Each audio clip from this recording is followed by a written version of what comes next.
everybody. How are you? I realize that you cannot answer that question, but I hope you're doing well. My name is David Parsons. This is the Nostalgia Trap podcast. Thank you so much for listening to the show. It does mean a lot to me. I hope you enjoy the conversation I have today for you. My guest is Myq Kaplan. Myq Kaplan is someone who you may have seen on the television on shows like Last Comic Standing or America's Got Talent. He's a stand-up comedian who takes on a lot of kind of the cultural subjects that you might associate with the left or the counterculture. He talks about things like veganism and polyamory and atheism, and he has kind of like really unique, smart takes on those subjects. He's also really, really funny.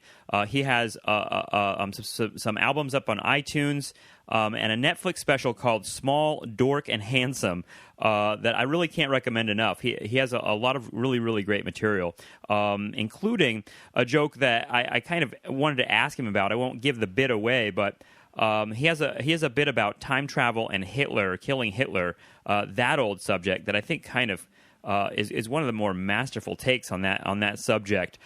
Really, really great stuff. So check his work out, and I hope you enjoy this conversation. This is I kind of did the Nostalgia Trap thing with him. I wanted to hear about his upbringing and his education. He has a master's in linguistics from Boston University, and I can't help but draw connections between his work in linguistics and the stuff that he does in comedy, which has a lot of a lot of wordplay, a lot of puns, a lot of really, really clever stuff going on with the structure of language.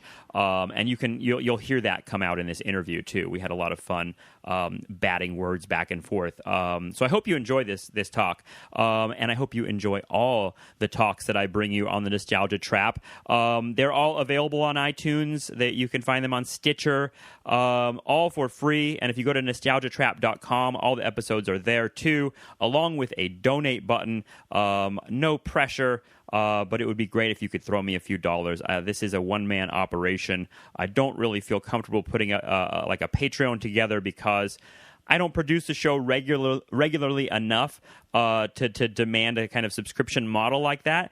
But if you want to throw me some money, that would warm my heart. And I do want to thank the people that have done that already. That's been really meaningful for me to see people support the show that way. So thank you very much. And I hope you enjoy this conversation with Myq Kaplan.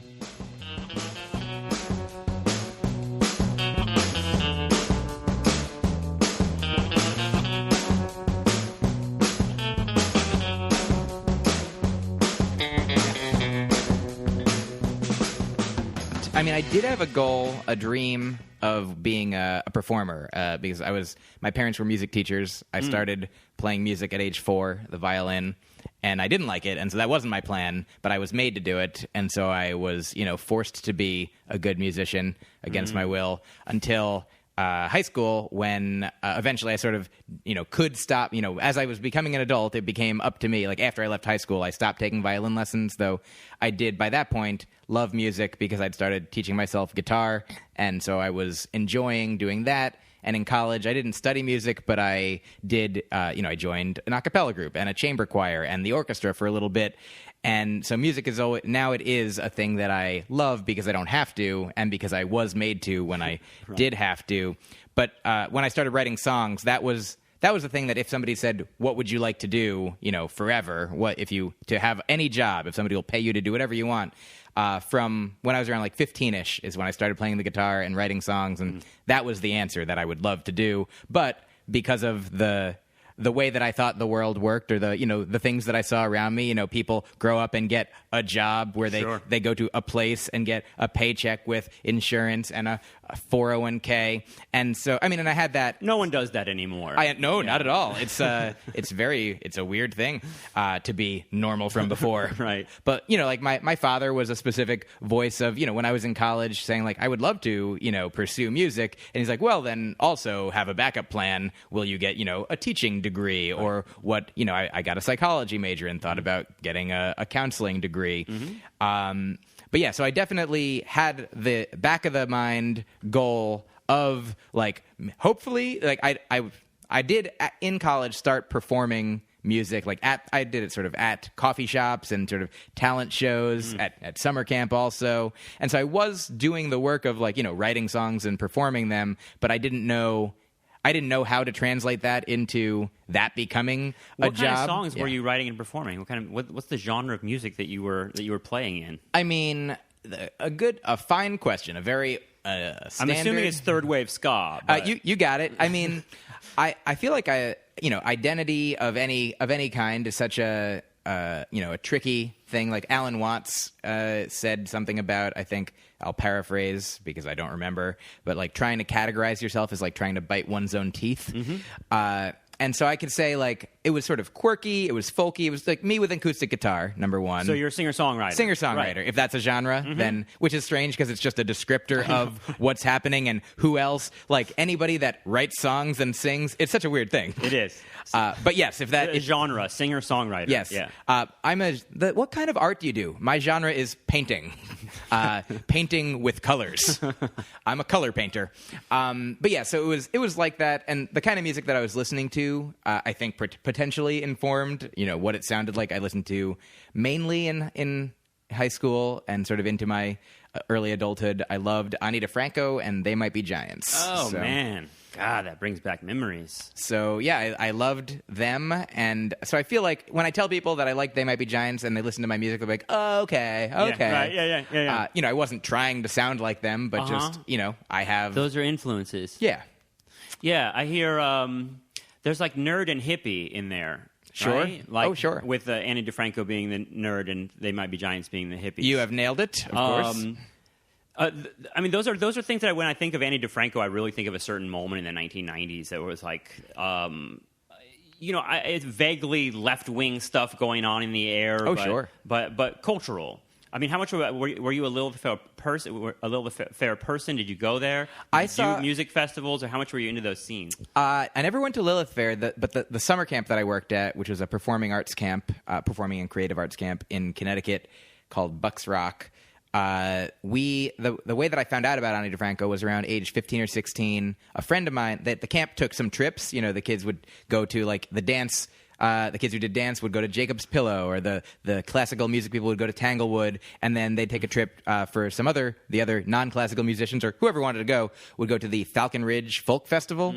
And so I didn't go the one year that my friend went and saw Ani and like brought back all of her CDs and like made me a mixtape, and I started listening to it like constantly. And then for the next several summers that I worked there as a music counselor, I would like go on that trip, and I would like coordinate that trip when they were like, we don't have anybody to run the trip. I'm like, I'll run the trip. So like I just saw like really cool, like lots of musicians there. So yeah, definitely I'm not like on the festival scene, but that festival I think more than festivals, I guess the sense that I was trying to get at with Lilith Fair and all that sure. Is the kind of idea that like that music had a social purpose or something. And when I think of you with the this kind of fusion of They Might Be Giants and Ani DeFranco music that you're playing around with at this age, and this is your early 20s? No, this is like teenage. Yeah, late teens. Yeah. I mean, did that feel like something that you were aiming at, like a kind of a social purpose or political, or just did you want to be weird and perform?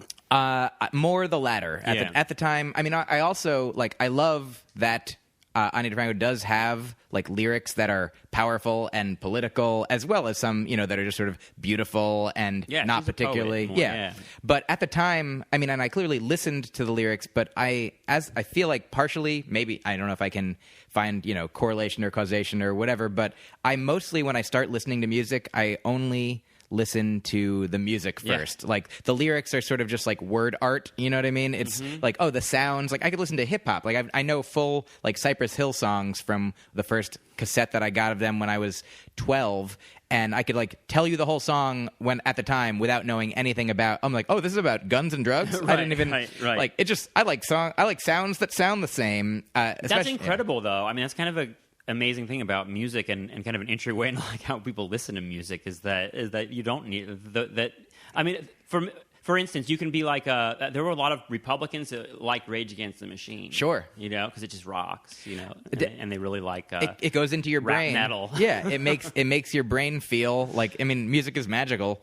And so it's sort of like a secret bonus from the universe. Like when I would listen to Ani Franco so much that when I would hear the songs and like what the stories were and what they were about, I'd be like, oh wow, this is even better. Like I was on board when I knew nothing about it. And I feel like that's also sort of parallel to my upbringing in general. Like I wasn't raised particularly politically. I remember in college, I think the first like family weekend, I remember being out to like brunch or something with my parents or my mom. My parents were divorced, so it must have been my mom. And I don't know if my dad was there. Not important. But then my friend Jamie and her parents or her family. And I remember like it was 1996. So, it was like the second Clinton was about to be elected for the second time. And I was just turned 18 and I didn't vote because I wasn't like raised to have that, cultural, political, like news awareness and I remember my mom also sort of being similar like that. And they were sort of not horrified, but they were like, what? You got to vote. You got to pay attention to this stuff. Like they weren't being mean, but I mean, I'm kind of like more like that now because I mean, since then, whatever the path I've taken, like I love being informed about, as much as I can of what is quote unquote important in the world or to me. And so now it is something that I care deeply about because I want, the world to be a place where everybody can, as many people as possible can get what they want or have opportunity. And there's obviously I understand the disconnect that people have. Yeah. You're like, oh, so I hit a button and then somebody. Oh, definitely. Yeah. Something comes up a lot on the show, the voting thing. I mean, okay, so at what point... You went to Brandeis, right? I did. For your undergrad. Yes. And you majored in psychology. Psychology and philosophy. And then how do you decide to go to graduate school from there? So I remember I was always good at tests and things, and I liked. I was always good at tests and things. Yeah, so I figured, sounds like the beginning of a memoir. Yeah. Well, that's great. I'll jot that down later, but. I remember, taking all the SATs to get into college and, applying. And I feel like that was, all of childhood was just wait till next year. Just, now you do this and you get there and you get there. And so I remember when I started college, I was like, well, that's it. That no more of that necessary. Just college and then life, adulthood and whatever. I'll never fill out a form again. But then in my by my senior year is when, so ironically, or, whatever adverb makes sense, I was right around when I turned 21 and I was able to get into bars and I was able to put my goal of becoming a professional musician into effect, but then I was like, well, now I understood that I needed more time to do that. I understood that. So I kind of I was like, I thought I wouldn't apply to grad schools, but I'm like, grad school, so I can keep being in school, keep putting off the quote-unquote real-world adulthood because I want to give myself, at the time I conceived of it, enough time to get discovered. Right. I want to keep working at the music thing, and I'm like, I'll have jobs, I'll be in grad school, I'll be working as a barista, I'll do whatever I have to keep going out at night and try to build a fan base. Or I still had no idea exactly how it worked, but I was like, but I'm gonna but try. You had a bug. You had an idea that you wanted to create a character for yourself. I mean, you're heading towards becoming a stand-up comic, it sounds like. I was. And so I applied to grad schools mostly for, a PSYD, I don't know if it's PsyD program to be a doctor of psychology, counseling program, an education program, and then one linguistics program that I ended up going to, partially because I didn't understand what the difference between all the psychology. I was like, if I want to help people, how do I do it? And one teacher's like, well, get a PhD. And well, that's a lot of time he's like, then you could do anything. I'm like, but I don't want to do anything. I want to do one thing. Can I just do one thing? He's like, but how do you know? I'm like, you're right. I don't know. So I was like, I like linguistics. I got a minor in it in undergrad.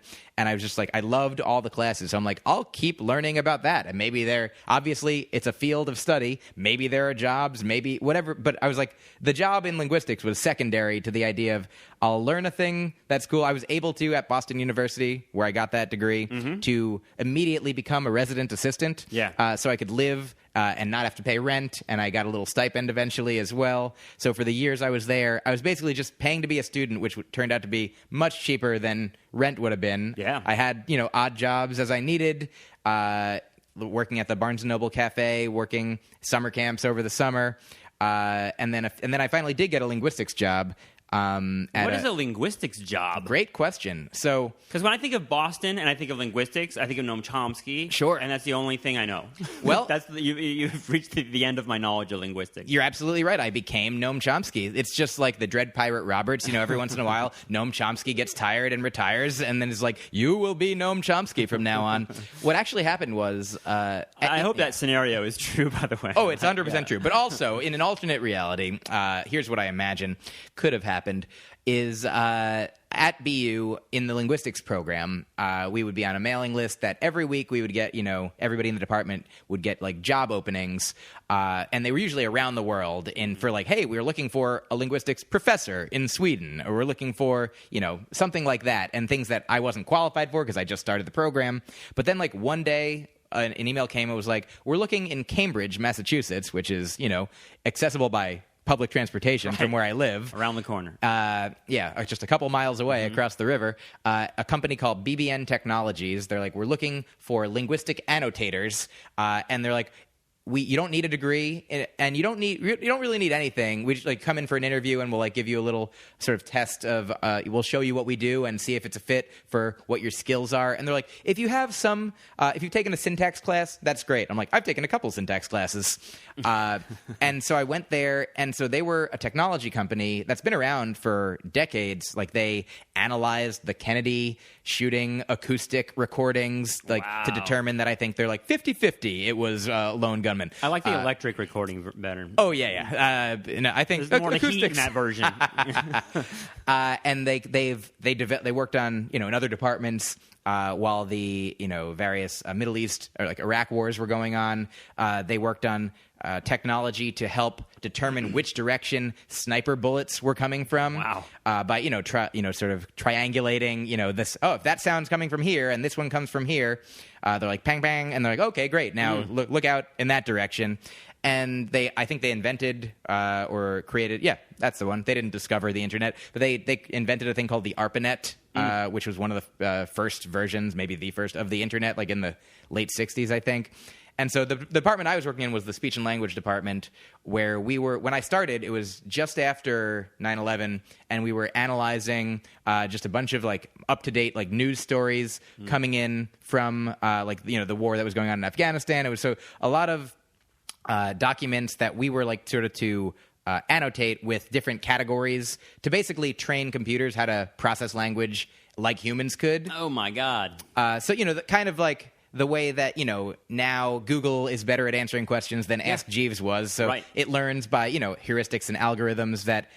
So we would have categories like person, organization, geopolitical entity, location, facility, and we put them in there, and then you feed the human data back into the computer, and then it would spit out, like, we'd give it new documents, and it would be like, did I get it right? And we'd be like, no, computer, you got, like, and it would get better and better over time. So, and then there was other projects like that, but that was the linguistics work. That there was like sort of translation software. There was like the company was owned by Verizon for a while. So for one of the projects, like I would listen to calls that people were making to Verizon. And so just a little fun fact that when they're like, hey, somebody might be listening for quality control or whatever, they're also listening potentially during the hold. So if you're like swearing at it while you're on hold, like I could hear that. I could have like unmuted it and been like, "Hey, I'm a human." But, and I'm studying the rhythms of your language. I mean, and for that we were actually studying like when people would speak to the machine and say, "I want to talk to the billing department," how likely it was like that different phrases would actually get them to the places that they want to help. So I mean, you're just making the computer smarter, basically. Yes. Yeah. So sorry if they take over and get us using the skills that I helped them acquire. You're complicit. I mean, really, we all are. Yeah, I mean, in the robot apocalypse, seems like it's worth it. We all did this. The singularity's coming. How long did you stay there doing that? So I started at BU in 2000, and I got my degree in 2008, which is later than it needed to be. But I was doing comedy, and by that point, I started comedy in 2002, and had finished my classes in 2003. And then for the next several years, I was, quote unquote, working on my thesis while being a continuing student. And eventually I did write the thesis, but for a while I was working on it. Yeah. So for that, most of that time between late 2001, I guess, maybe 2002, and I probably stopped doing that job completely in like 2007.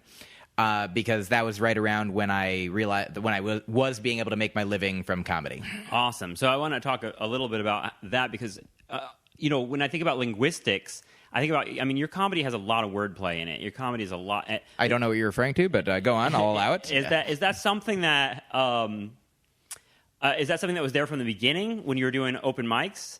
Oh, yes. Was it always about kind of like finding these kind of, I don't know, for those who haven't checked out Myq's comedy, look on YouTube and start finding stuff. I mean, he has a special on Netflix. I'll introduce you and Thanks. Promote all your stuff. I appreciate it. But the thing, a lot of what you do is kind of find patterns in language. You notice things about words. I do. And in a kind of Carlin-esque kind of way. But you have a very specific style. But I was wondering, did linguistics, do you think about those intersections at all? Like, was that linguistics that put that in you, or are you always obsessed with words? When I was 12 years old, I remember when people ask me, like, what's the first joke I ever made? Mm-hmm. I'm sure that there could be earlier ones, but I remember a very specific, like, 7th grade math class where I guess we were, on a break or something, and I was drawing with graph paper, like, just sort of a kaleidoscope-y kind of pattern, sort of a... like, I don't know what you call it, like a fractal-ish looking thing. And then people were looking at it, and somebody was like, looks pretty cool. And then another kid who actually was cool was like, no, there's no point. And then when he said there's no point, I was like, you're right. I do need to sharpen this. And I got up and sharpened a pencil. And it was just like, a momentary thing. And I'm not saying it's the best joke in the world, but, I was 12. It's a contender. Give it to me. Yeah. But so I'm just saying that my brain always... It works that way. Always did that. And so that's been, obviously from however young... Like if someone makes a pun, you have to... You notice it. I mean... When no one else does. I mean, it's something that... I'm sure that's true. And, I mean, to be...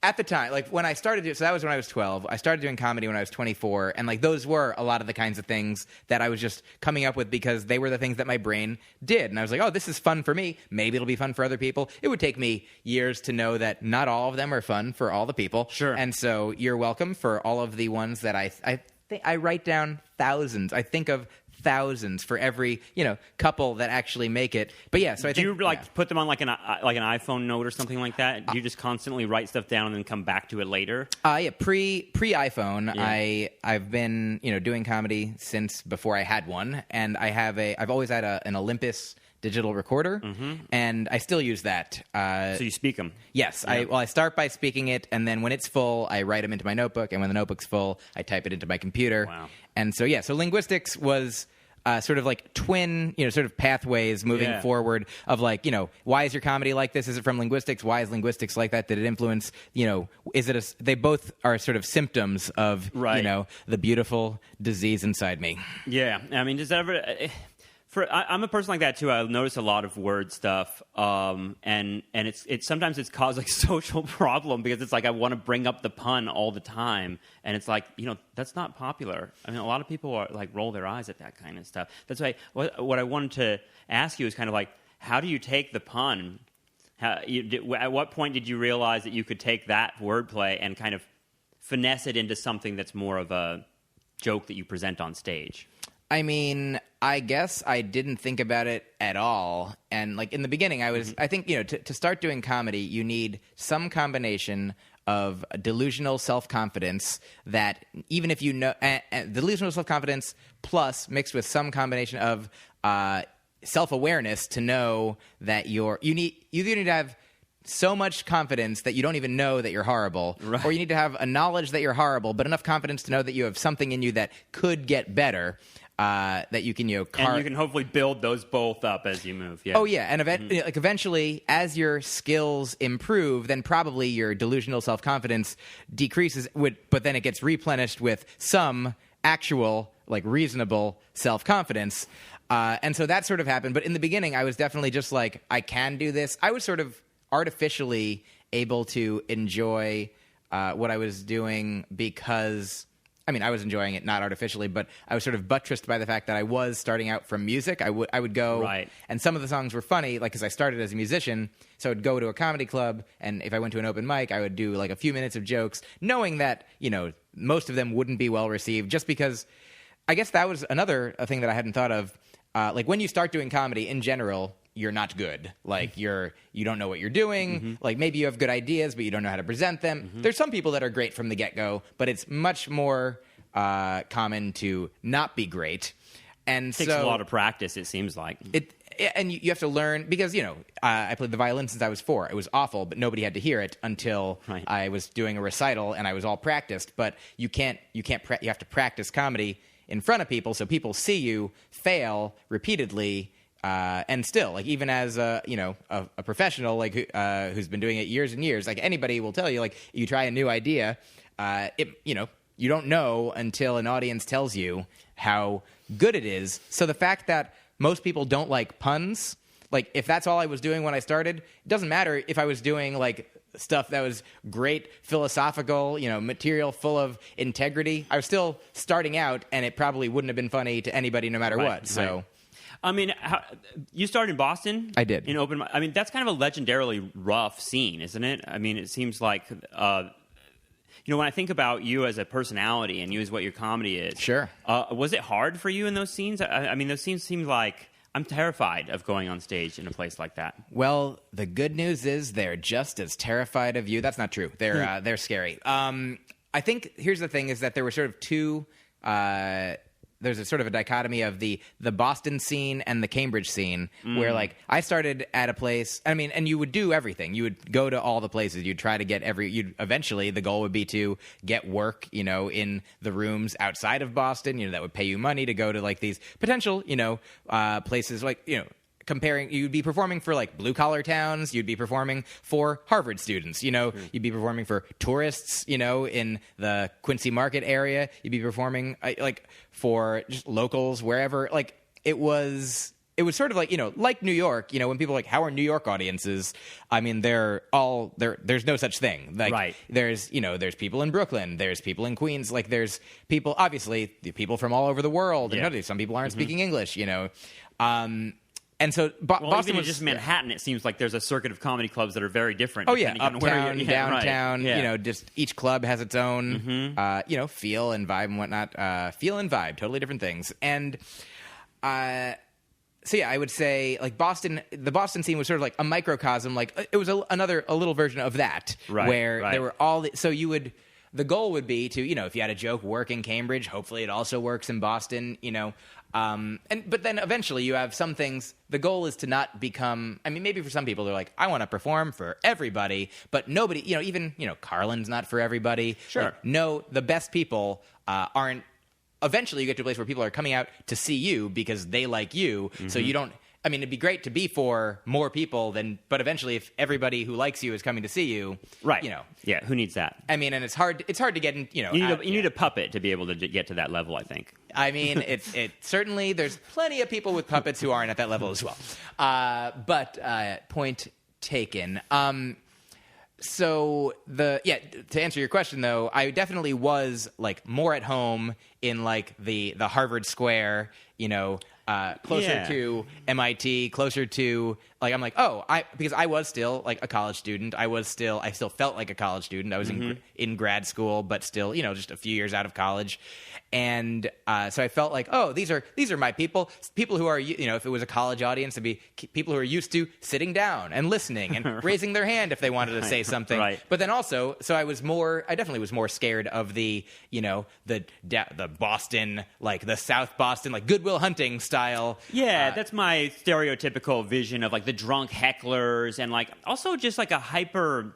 And this might be comedy has changed, I think, and comedy is changing along with progressive times or whatever. There's more different types of people in comedy than ever before. But it seems like there was, and Boston is maybe an epicenter of it. This kind of like real macho kind of, douchebag thing. And like I see you in that scene. I'm like, you must have had some sort of toughness about you to be able to negotiate that. I mean, the main thing that you need to be a comedian is just to do comedy. You need to just go on stage and do comedy. So even if, I was scared, but not too scared to do it. And then also, like, I think I remember I was emboldened at one point because I wrote a joke about drinking. Like, I didn't set out to do it. I wasn't like, that'll get these people on my side. But once I had a joke about drinking, right. I was like, well, that'll be, when I go to these rooms that I'm afraid of, it was sort of like my, Tin Man's Heart or the Cowardly Lion's, like, diploma or whatever. Yeah, I'm like, hey, guys, I have a symbol of my courage here. And probably because of that, I was more at ease and confident. And that was the thing that was actually, the power was within me the whole time. Mm-hmm. Because they weren't just there to be just douches for no reason to everybody. But I was like that. Sometimes that material allowed me to be comfortable and then just be myself the rest of the time. And then notice that, people are people. Like, obviously, not every person likes every kind of comedy, flavor of food, type of music. But that's the thing. You learn who you are doing comedy as you keep doing it and chiseling away the parts of yourself that you're like, that's not me. That's not my comedic who I am. Or, you say the things you want to say and then you stop saying the things you don't want to say. And then the audience is also, ideally, eventually if they're like, I don't like this guy, I won't go see him, and right. But certainly, yes, in the beginning of comedy, you have to go in front of people who don't know who you are and make them care quickly who you are. And that, that, hey, it's worth listening to me because, you paid money. It'd be kind of, it's on you if you made a mistake. Like, I have your money, so so thank you for that money. You have a style that it seems very there's a kind of meticulous planning to a lot of your jokes. Your jokes some of them work like machines, and I don't want to give away any of your material, but there is an opener and closer on one of your specials. I think it's an hour special. I think it's your Netflix special. Yes, I believe it is. That is time travel Hitler stuff. Yes. To me, you close the book on the time traveler Hitler bit. I appreciate it. It's so, and it's something that clearly is very well thought out and built into that bit. Does that take a while? Is that something that takes a while to kind of like construct? I can tell you for that bit. Obviously, you're not a comic that just gets up on stage and riffs. I do that too. Okay. So, I'm not just a comic that gets up on stage and riffs, but I am also. I'll tell you. So, a couple things. One, for that bit in particular, I believe I can tell you exactly how long it took because I remember recording the album that came out before the special, which is Small, Dork, and Handsome. Mm-hmm. The album that came out before is called Meat Robot, and I recorded the special with the time travel joke on it in April of 2013, and I recorded Meat Robot in September of 2012, so about 7 months earlier. And I had just thought of the initial kernel of the idea right before. I thought about putting the idea because I was so excited about it. Yes. I'd come up with it in a podcast conversation with other comedian friends. Mm-hmm. Like I think it was Alex Cole and Emily Heller. And I remember sitting in this podcast studio in Brooklyn, and I said this thing, and then afterwards I was like, I said that thing, right? Like I just wanted to make sure because when a joke comes out of a conversation with comedians, like it's there's sort of they were friends, but you don't want to take somebody's idea. Sure. And they were like, oh no, you came up with that. And I was like, how? And I thought, maybe other people have thought of it, but I hadn't heard it. And I was just so excited. And so, like, it was maybe the next week or just a couple weeks later that I'm like, I should get this on the CD now before anybody else, like, gets this idea out there. I was so excited. But another friend, my friend Shane Moss, who I started out with in Boston, I told it to him, and he was like, you should wait. Because you'll have more. It'll be more. Yeah. Because initially it was just like one line. It was like, hey, this is a thing. Right. And now it is, the 5-minute closer plus, opener of that special. So it took over the course of time, like turning from that the way that I think of like how material builds for me is like that was like the snowflake that I started with, and then more as I do sets and I do like riff and think about things, and I write off stage as well, but a lot of times I go on stage with an idea and I'm like, this is a funny thing, but then I keep talking, I keep building, and then like patting it with more snow, and eventually it becomes a snowball that I can like roll down a hill, and it takes off and becomes this gigantic avalanche that I then carve into a snow angel. It's a beautiful image. It's such a an ice sculpture. It's very cold imagery for a summer day, but I think it's useful. That joke is one of the most honestly one of the most impressive mindfuck jokes I've heard, and it's hard to do that as a comic, pull off the mindfuck thing, the kind of like I don't know. Some people call it stoner humor, but it's not really stoner. There's something even more than that. I understand. Mr. Show, I was a huge fan of Mr. Show when I was a kid. Sure. When I was a kid, when I was younger. Sure. So I put it that way. More of a kid. I think we're exactly the same age, by the way. I was born in 1978. Yeah, me too. Great. October. Yeah. Oh, yeah. Yeah. Mr. Show was big for me, and they were one of the only comic like sketch artists that were doing that kind of thing where that kind of blew your mind at the same time made you really laugh. Oh, sure. And it seems like you do that really well. I appreciate it. It's something that you barely talk about pot in your act, but how much did that influence your thought process? Because you do have a bit about like how pot just kind of ruins you as a thinker. Oh yeah, but at the same time, it seems influential in some respects. I mean, pot will that bit that I think you're talking about, which I haven't recorded yet. I'm about to. We're recording this in July. At the end of this month, July 2016, I'll be recording a new album in San Francisco, and that will be probably, unless I still have to do some final planning, but that's probably the closer. It's an awesome bit of the new album, and I appreciate it. It's funny the way I'm working on a new joke that isn't anywhere near done yet, but about the idea that I really don't smoke much pot because I really don't enjoy the state that pot puts me in. And when it does, Alabama. Yeah. I mean, I love Alabama. When I do smoke pot, I now know I will just zone out. I don't.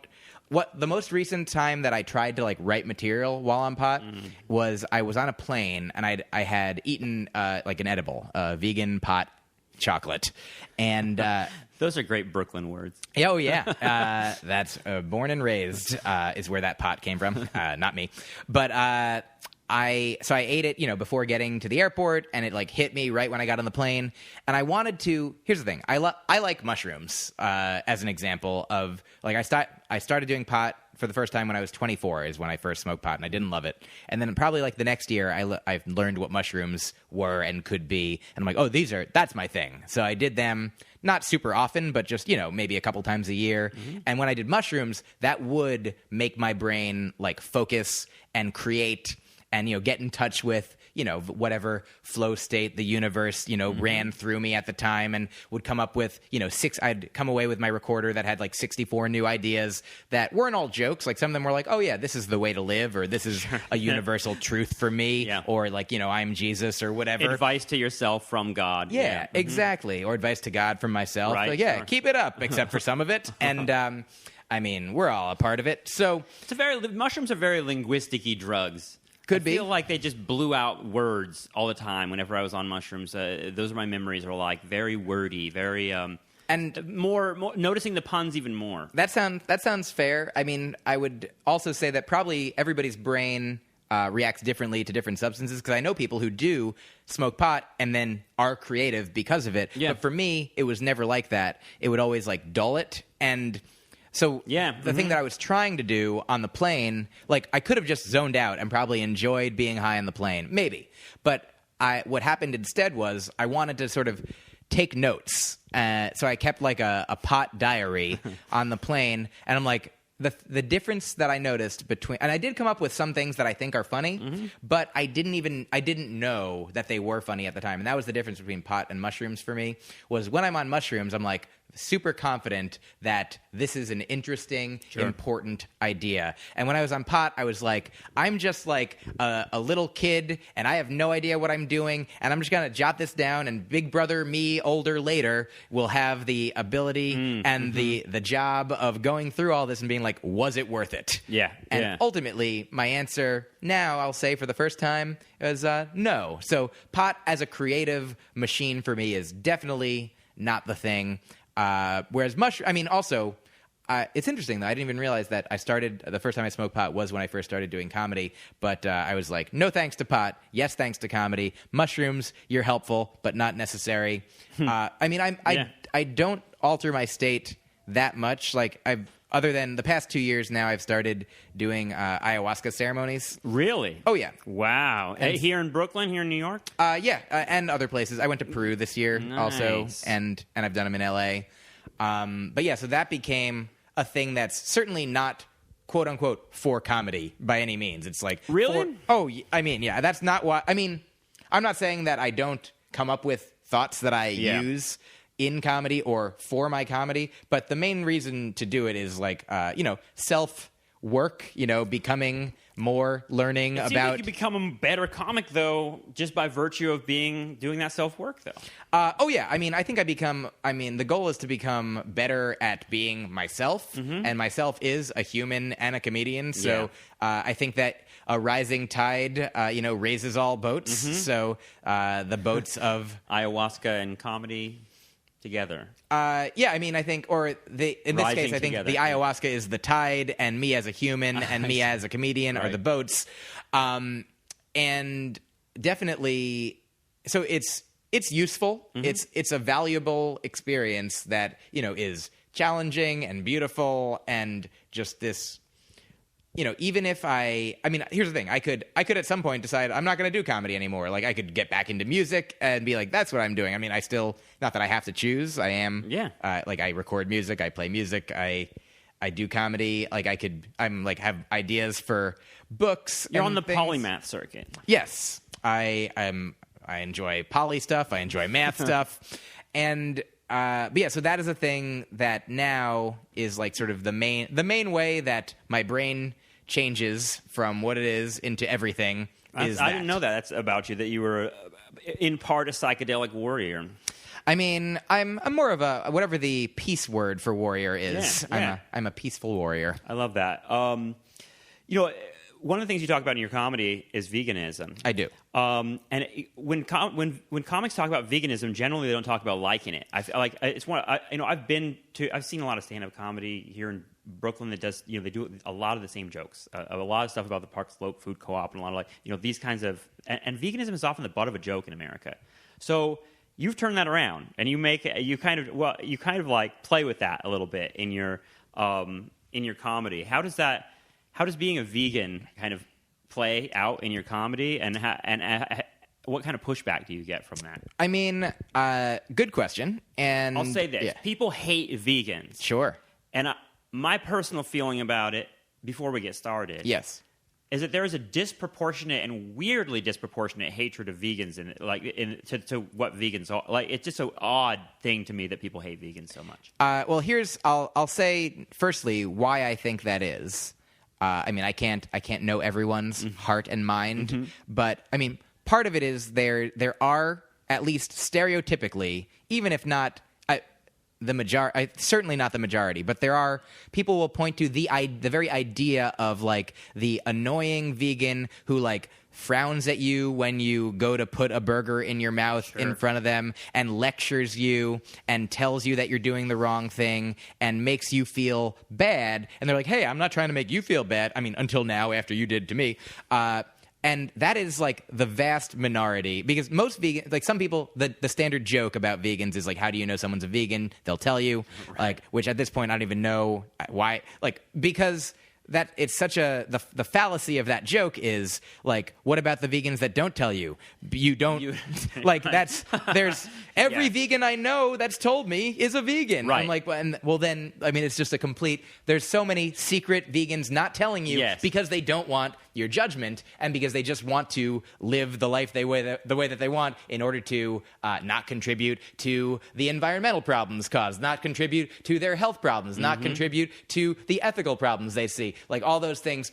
Are those all the reasons you became vegan? The main one was the treatment of animals. Okay. And nice. the other ones are bonus. Yeah, yeah. I feel like today, even most reasonable people in our country and in our culture, most people, I think, know that there are movies that they could watch that they'd be horrified by and like maybe choose not to because like, I don't want to know, most people, but there's such a disconnect, but people know, they're like, oh yes, of course, it's awful. It's definitely, there's unnecessary harm being done for sure. Like Louis C.K. had a joke years ago that I love because it really encapsulated not just this, but sort of every ethical, societal, cultural dilemma. He's like, I know that the way we treat animals, I know that killing animals is wrong. I just don't care that it's wrong. Yeah. And I'm like, and he got a big laugh with that. And now it's a very hard truth. And seeing him, like, he is like, I mean, I've worked with him and I've talked with him, and after that, I remember seeing him like eat less meat, and he's like actually trying to, like when he says like everybody should be an organ donor. I'm not one. He's like, I really should.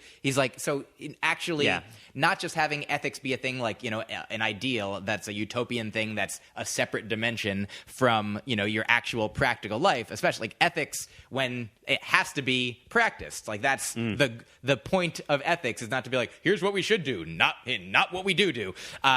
And so the other reason I think that people react so strongly to vegans, or the idea of vegans, is even if they're not being actively judged, they feel like they are because they do know.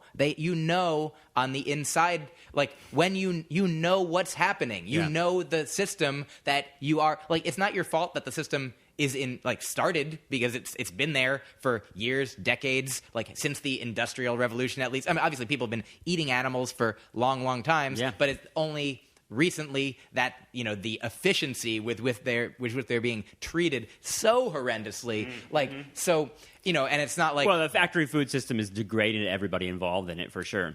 And so I think that now there's so much more awareness of everything. I mean, and obviously there are more vegans now. There is more veganism in the culture, in, the zeitgeist. So more people know about it, but also it's just like this time delay thing where people are like, what? What's this now? We're not supposed to, who? You want me to what? What? And like people feel judged and they sort of project and they're like, hey, I can do what I want. And I feel like it is partially and I don't want to, I am speaking for a bunch of people who might disagree, but I feel like there's a lot of people that are like, oh, I feel, like maybe not even consciously. But internalized guilt. Yes. Is what you're talking about. Yes. Yeah. And I mean, that image of the proselytizer, the proselytizing vegan, the religious person that's in your face judging all the time, it's an odd image because I know it, I've heard of it, but I've never experienced it in my life, and I've been around a lot of weird people and a lot of vegans and a lot of odd people in my life, but I've never had anyone come up to me and say, hey, you should learn more about veganism. I've never had that experience. And yet I know the stereotype, and it feels a little fake to me. Yeah, and I mean, we're in Brooklyn. We're in like ground zero for... I walked by the co-op on the way here just now, and no one came outside and threw something at me. I mean, there definitely are vegans out there who are passionate and... I'm sure it exists. Yes. Yeah. But yes, so... we can get on YouTube and probably find someone really annoying right now and just blow this whole thing wide open. Right. I mean, if you want to go looking for it, right. then you can definitely find it. So to answer your question about how it plays out in my comedy, I mean, I know the society that we live in, and I know like who I am, and I know that those things are, there are many ways in which I don't do what most people do. I mean, there's probably true for everybody, and that's what I think for a lot of comedians, like the goal is to talk about what you care about and what makes you different. Yeah. And so when I talk about what I care about, but in the context, I think the first joke that I not the first one that I wrote, but probably on my first album, which is called Vegan Mind Meld. I think it does mean something too. I mean, your first album is called Vegan Mind Meld, right? I mean, and your second is Meat Robot. It is MEAT. Yes. Yeah. So this is something that fuels, it seems like, a lot of like rhetorically what you're doing. I mean, because you write what you know, you write what you do, and like I eat all the time, and I think about my actions as much as possible. Sure. And the philosophical underpinnings. But so one of the first jokes that appears on the album, like when I introduce vegetarianism, because I think I wasn't quite vegan when I started writing those jokes. So like the first veg jokes that I had were just I'm a vegetarian. But so I would say I'm a vegetarian. Like, are there any other douchebags here?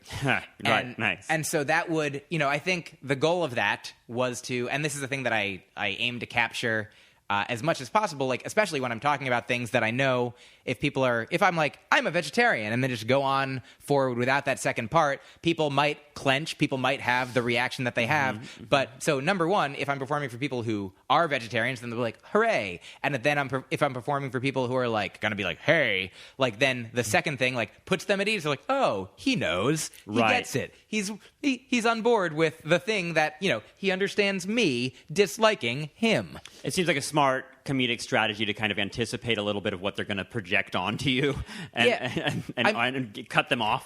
So many comedians, have jokes like it's sort of a trope of like, I know what you're thinking, or I know, when you look at me, you must be thinking, right. And then like, people. What's with this shirt I'm wearing, right? Which is always a funny thing that didn't you put it on? Right. Yeah. I'm so bad. Oh man, my mistake. What am I, Don Ho? Yeah. I know. I love those. Timeless, really.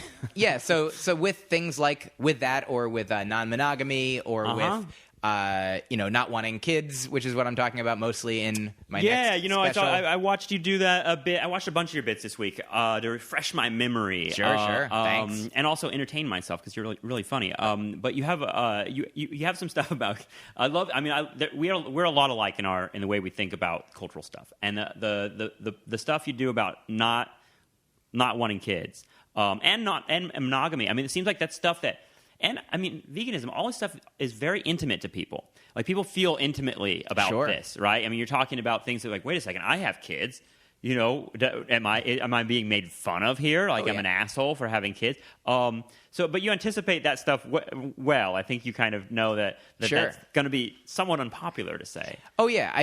And it's interesting because the thing that sets apart, like, veganism from like, non-monogamy and not wanting kids is definitely if you said like I don't like to tell people what to do. Like I'm happy to tell people what I do, and if what I say and what I think and how I act and what I believe resonates with people, and you are moved to I know there are people who I know who have listened to me talk about veganism, and they're like, I became vegan partially because of like the things that you were saying and doing, and the fact that here's an example of somebody who's not as annoying as the stereotype, and so you can I understand you can do that. I didn't know vegans were funny. Right. Yeah. So if you said to me, Myq, do you want people to become vegan after listening to you? I'd be like, if that happens, then great. I would love for people to, be considerate of, the actions that, the consequences their actions have, et cetera.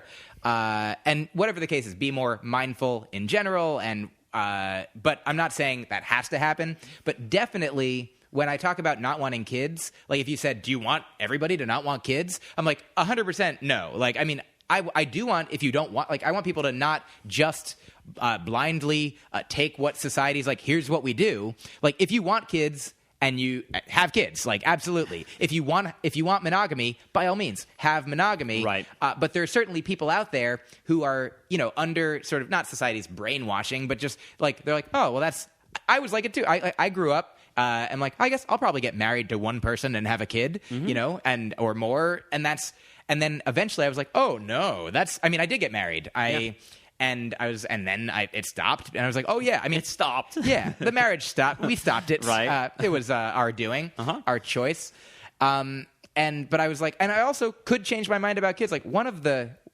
Like right now, the interesting thing about, I know that having kids is a lot of work, and I know it's also a lot of reward for a lot of people. Mm-hmm. I know there's obviously risk. Like a friend of mine who has 2 kids, he's like, every time the phone rings, I'm like, that could be my kid dead, Right. Like, I don't think he would call if he were dead, though. No. I was like, it would be, I was like, wow, that would be really kid. horrifying. Yeah. That is the joke that I tell about it as well. But, it could be somebody calling to report horrible news. Like, you know, the more, but obviously. You're inviting something you love into your life. Why would you do that? Because then it's going to hurt later. Do you know the Khalil Gibran quote that I like that you'll know in a second, even if you didn't know it already? Nope. It's, the greater that sorrow carves into our being, the more joy you can contain. And it kind of goes both ways. Like, the greater the joy that somebody brings in your life, the greater a sorrow it can make when that thing is gone. I'm convinced I'll never love anything again. I don't know if that's the takeaway, but okay, fair enough. But so... I definitely, and so one of the reasons that I one of the reasons to not have kids for me was initially like, I don't know what happens. Like, I'm like, I feel pretty good a lot of the time. I feel I'm fortunate. I've been raised in a country at a time, in a culture, like looking and, having a lot of identifiers that are privileged. And so, maybe my child would also benefit from some of those things. Also not knowing like how, what's going to happen to like the oil and the world and all the things that could go wrong, like the economy and technology and this diseases. Pokemon Go thing. I mean, it's fucking crazy out there. So they're like not knowing the future is such a. I mean, obviously. When people are like, "Well, you never know," I'm like, "There's a great comedian, Jeff Caldwell, has a joke something like."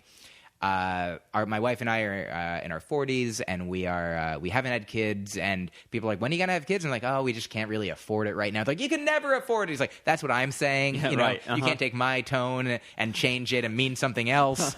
And so that's the case, like for everything. For like the future is unknown, and it could be full of horrible pain. Like not to mention, if you believe, for people who nobody knows the after. Nobody knows what happens to your consciousness when you die. Like, but the thing is, like, for having done ayahuasca ceremonies now, which, sort of mimics in a way, as I understand it, DMT flooding your brain, Sure. which is what happens at the moment of death, if I am not mistaken. I've read the ayahuasca Wikipedia. Oh, yeah. I'm up on this subject. And so, a thing that happens is like time dilates, and like so, like in a dream, you don't know how has it been 20 minutes, has it been 1 minute, has it been an hour, and so who knows if at the moment of death when that happens and this, your brain is doing what it's doing, maybe it does like it seem like infinity. Maybe it does seem like you're in heaven or hell or some combination or traveling, to the outer reaches of whatever dimensions or space or, who knows? And is that quote unquote real? Doesn't matter. Like,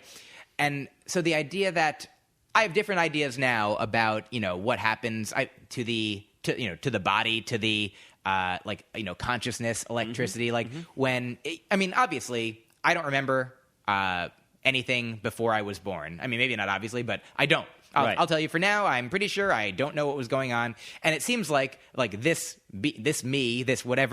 bunch of cells, molecules, electricity firing. Also, when this body's gone, like all that electricity and energy will, everything will exist, but it'll just be diffused like throughout the rest of the universe. Right. Like maybe until the Big Chill when we're all back together and, into the same pre-Big Bang, post-Big Chill, one point, and be like, oh, wow, that was a thing. How did you experience it? Right, oh, boy, right. a lot of suffering, right? But also joy. Equal Right. measures, who can say? And so, but one thing that I was like, what if, it seemed to me so arrogant for myself to be like, I'm going to create a new consciousness. Like, I dated a girl who was like, I'm not happy to be alive. Like, when talking to her, I think I dated that girl too.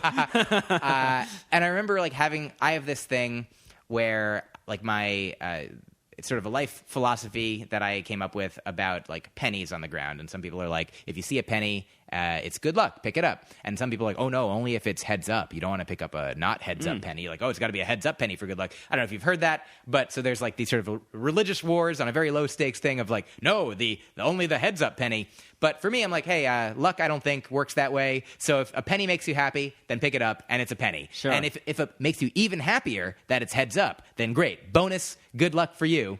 And essentially, just never let a penny bum you out. Never let a penny decrease. It should be, and the same way, like, I don't believe in hell. I'm like, maybe heaven, no hell, Right. probably here. Like, if I had to go yes, no, maybe on heaven, hell, here, I'm like, yes to here, maybe to heaven, no to hell. And I'm like, so life, like, whatever the case is, like, it's the penny. Life is the penny. Yeah, And then maybe when you die, bonus. Like, who knows what those odds are, or who knows how it works, or what happens. But this girl, I remember saying that to, more recently, like we're friends. And so I was like, yeah, it's like, you got life and then maybe good. And she's like, no, for me, it's like, oh no, life and then you die. It's like, she's the opposite. Yeah. So I'm like, but that's an experience that people have. People can live in fear. People can live in, like sort of self-consciousness and insecurity and be like, what's happening later? What's happening now? I mean, people live with anxiety and depression. I mean, there are people who choose to end their lives because like life is not what they want. At least at that moment. And so just the chance that I could bring a consciousness into existence that could feel that way. I'm like, I'm not betting that would happen, but I'm like, just a slim chance that I could bring a being into life just to suffer. A tortured consciousness? Yeah, that would... I think the Buddhists would say, though, no matter who it comes out as, that baby's going to suffer. Because that's what life is. I mean, but so I guess it's maybe just my ego that was speaking to, like, well, I don't want to do it. I'm like... I just don't want to change diapers. That's basically... That's another thing. Yeah, I mean, and I just want to do whatever I want in my life and be selfish. Like, all the things that people say about people that don't want kids are true about me. I'm lazy, selfish, etc. I mean, I'll own that. Yeah. I'll try to come up with like a philosophical, well, I don't want to bring a consciousness into it. You know, I sometimes talk that way. I mean, also overpopulation is a serious thing that's happening, and so I mean, but also being the selfish has negative connotations, but it would be even like. Why would there's some people who have children selfishly. Yeah. There are people who don't have children. Well, that's selfishly. always my answer. Sure. I mean, like, why? We're in Park Slope. I mean, this is like a baby making as narcissistic act, like paradise. I mean, around here, walking around here, I mean, people have like $2,000 strollers and shit like that. I mean, it's just kind of unbelievable. They've turned it into like. The first time I ever came to Park Slope, I was on acid. Like I got off the train and I was on LSD and I kind of walked up. And I don't think the acid really even mattered. I think I would have had this thought regardless. But I kind of walked up to 6th and 7th Avenue. I was just like, holy fuck! Like the whole world is raising babies and has been since the beginning of time. But this place acts like there's a whole fucking culture to it, and like they've built like a whole kind of carnival around it, as if they're the only people that are doing it and they're doing it the best. And just kind of like. I don't know. It's a weird place to be, Park Slope. It should be a weird place to be as not a parent, too. I mean, well, let me say as well, I've never been to Burning Man. Neither have I. But I've heard wonderful things, and I've heard that there's like these little zones. I forget what they're called, like, little sub-villages, like there's the orgy tent, if that's your thing, go there. There's like, different artistic communities, like, and I don't know what the other ones are, but I know there's one that's like a family world, like where you can go with your family and like it's cool to bring, have like toddlers and babies and nobody's like, hey, get those kids out of here because that's the place for them. And so in, the Burning Man existence of New York City, like obviously you can have kids other places, but why not have, a place. Kid Village here. Yeah. Right. So I'm fine with it, and it's nice. It doesn't bother me. Like they're not super loud when I'm not right near them. That's a wonderful neighborhood. I mean, the vibe here is pretty good. It's chill. I like it. But at the same time, there is kind of a weird culture. Sure. That's present. Are you a co-op person? I am a co-op person. Before I get to that, if I may, I didn't. You don't have to get to that. I was just bringing it up. I will. I think there was something that I wanted to finish. Oh yeah, the joke idea. You reminded me when you said you might have had that thought whether or not you were on acid. Right. Because sometimes when you tell a weird joke or when you have a quote unquote weird or absurd thought, which sometimes comedians do. People will say, man, what were you, how high were you? What were you smoking? Can I get some of that stuff? Right. And it's funny because for me, it's like the opposite. Like when I smoke, I have the most boring thoughts. I'm just like, did I, it's like, what were you smoking? Like that was good stuff, But like, what were you smoking? You're talking about such banal things right now. Yeah, no, when I'm having like interesting ideas, it's probably not because of pot and pot would hinder me from having them. So anyway, but yeah, with the kids, I want people to do what they want. And like, so you're not a judger of parents. When you do your bits about not having kids, you're more talking about your own preferences. Exactly. And that's when I say that it's not a Bill Hicks change the world. No. I wanna tell people my truth. Yeah. And when I say that I do not want children, that's me now speaking my truth. Yeah. And when people hear that, there's such a weird thing that happens in society, in culture. Like so many people respond to things like, well, if you think that way, then you must want everyone to think that way. And that's not what I want. I want everyone to think the way that I think about the fact that I don't want everyone to think the way that I think. Because like specifically, like say like when one anti-gay argument that you've heard maybe over the past couple decades is just like this ridiculous thing of like, well, if everybody was gay, then what would happen to us? I'm like, we're not saying everybody has to be gay. Yeah. Like if everybody was a doctor, who'd be a fireman? Like, what are you talking about? Yeah. Like and that's the beautiful thing about, obviously, to get sort of hippy-dippy, the wondrous tapestry of human existence is we don't all want the same things. Right. We don't, and that's good. Some people want to help people through medicine. Some people want to go into art and music. Some people want to make clothing. Some people want, like, everybody has skills. Some people want to be a lawyer, you know? And maybe there are some things that people do because they don't want to, but some people are good at certain things. Right. Some people gravitate towards other things. Like, there's no way, like, I want everyone to have the opportunity. I don't know why I'm getting so mad.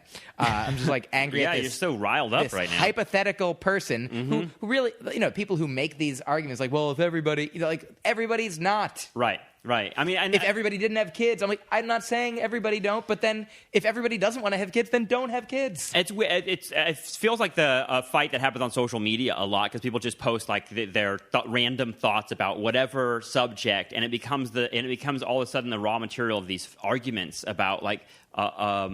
Because, you know, what social media shows us is exactly what you're talking about, in the sense that we are all individuals, and yet there's this hope with social media that it's somehow going to like reconcile all those differences when it's really like an endless war in a lot of ways. It's an endless conversation. I mean, and one of a problem that, I mean, or a thing that happens is just that there's some things of substance. You know, somebody can say a thing, and then somebody will react to that, and then people will react to the reaction, and then it keeps bouncing, like, you know, like turtles all the way up. Right. And then eventually you're like, well, this person said that. I'm like, what is at the root of it? Like the main thing we're talking about, and it's usually just like, you know, I think people should be able to do this, and well, but if that happened, and then but then the argument, like, and that happens in personal relationships too. Like I feel like that same girl who I was talking about earlier, she was like who I really learned how to and when to argue with, which was a very valuable thing. Yeah, because right. I was the kind of person who was like, I kind of wanted to win. The joke I tell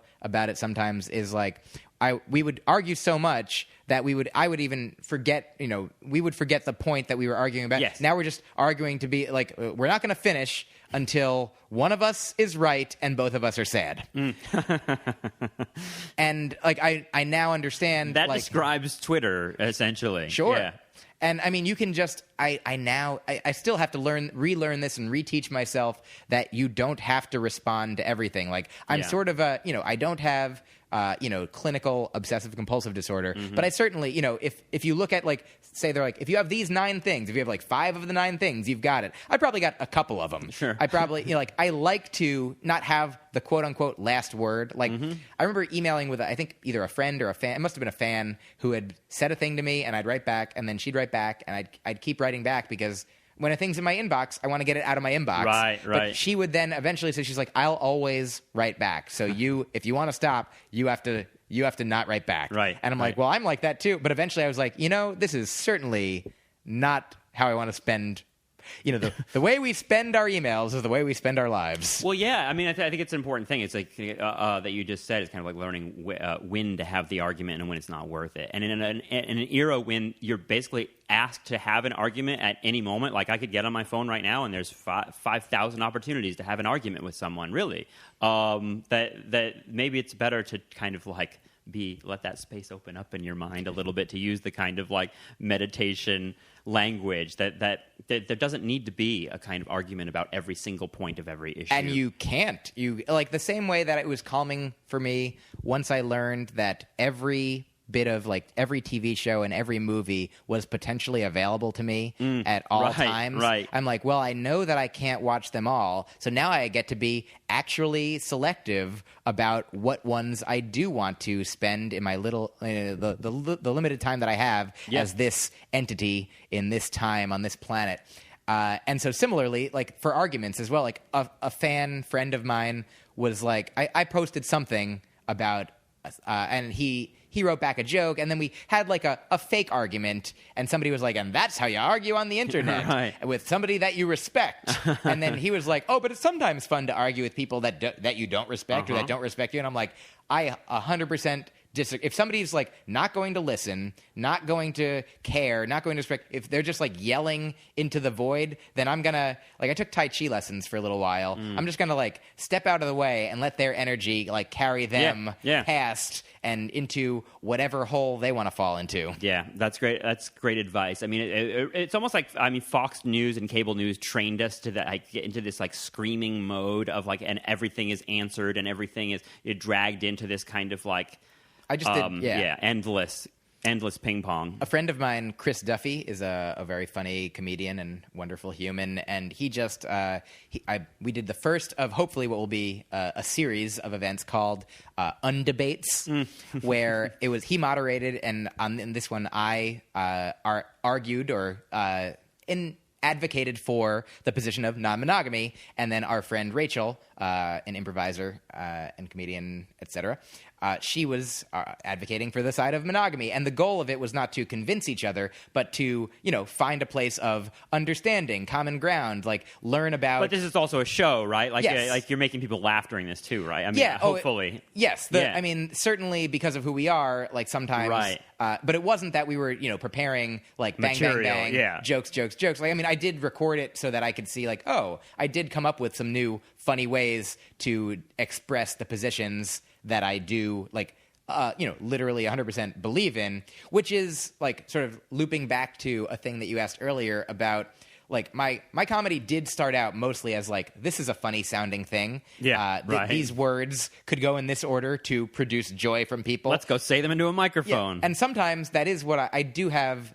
jokes that are like that still, but I have been, I mean, just sort of naturally, not purposefully, like moving towards like talking about things that I do care about. And like my brain will still spit out the fun things, but I am, also it's just sort of trending to, there's a trajectory of, saying the things that I want to say that I think are important. Yeah. Sometimes it's important to say things that are important, but also sometimes it's just important to have a silly moment. Yeah. And I think the mix of all of that, I think, is really appealing about your comedy. Myq Kaplan, thank you so much for sitting down. Thank you very much for having me.